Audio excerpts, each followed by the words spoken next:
So there's 6 red flags that I look out for when I interview any product manager. If you're guilty of any of these, you're really hurting your PM growth prospects. Hey, my name's Akash. I have a decade of product experience. I'm a Harvard MBA grad and angel invest in startups. Subscribe for ways that you can level up your product management skills and career. Let's go.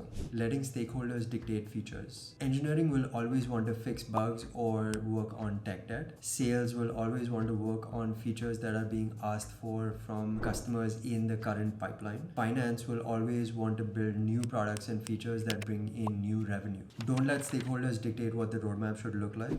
You should be taking inputs from all of these sources, including customers, and building a balanced roadmap that is in the best interest and has the most impact for the company. Loving the solution more than the problem. Many product managers become fascinated by new technologies that don't solve any problems for their customers. This is like building a great hammer and then going out searching for a nail. Instead, product managers must really fall in love with the customer's pain points and really understand the pain points in and out, trying to find any solutions that will help the customer solve their problems. Zappos famously started by launching a website where customers could order shoes online. But when a customer order actually came in, a team member just went out to the store, bought the shoes, and mailed it out to the customer. They were testing the hypothesis that customers would buy shoes online rather than spending time building a complex order fulfillment and supply chain process and system, not using data for decisions. So since there's various biases that all of us are prone to, product managers need to base all of their decisions on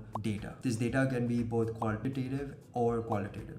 Quantitative data comes from product testing, user research, surveys, etc. And qualitative data comes from study groups, feedback calls, etc.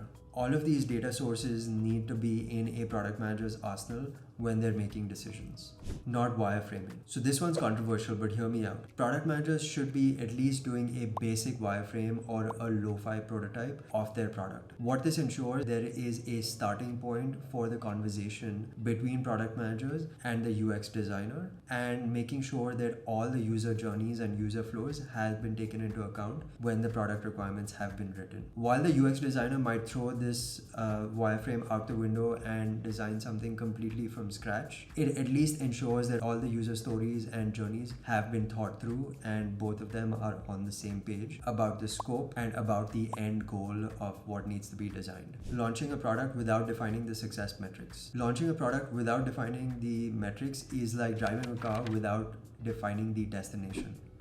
You won't know what direction you need to go in, when you need to course correct, or even if you've actually arrived at your destination. And this is a really big red flag for product managers because it shows that the vision wasn't clear from the beginning. Metrics can be broken into 3 buckets. There's input metrics, which are things like time spent or money spent in building the product. There's output metrics, which are things like number of features or number of products shipped. And then there's outcome or impact metrics like number of customers signed up, revenue attracted, or even retention rates of the customers. You want to have all 3 types of product metrics defined at the beginning before you actually even launch the product, so that you know exactly what direction you're heading in and how you would measure when you are successful. Not speaking to customers every week. This is the biggest red flag for a product manager. Product managers are the middlemen or the intermediaries between customers and the entire product team. If the product manager is not speaking to their customers every week, it means that they're not in touch with the customer's problems, what the customer's feedback is, what the customer's pain points are, or any of those things. As a product manager, you should be speaking to your target customers every week to get their feedback on ideas, possible solutions, understanding the pain points much deeper, or generally just building empathy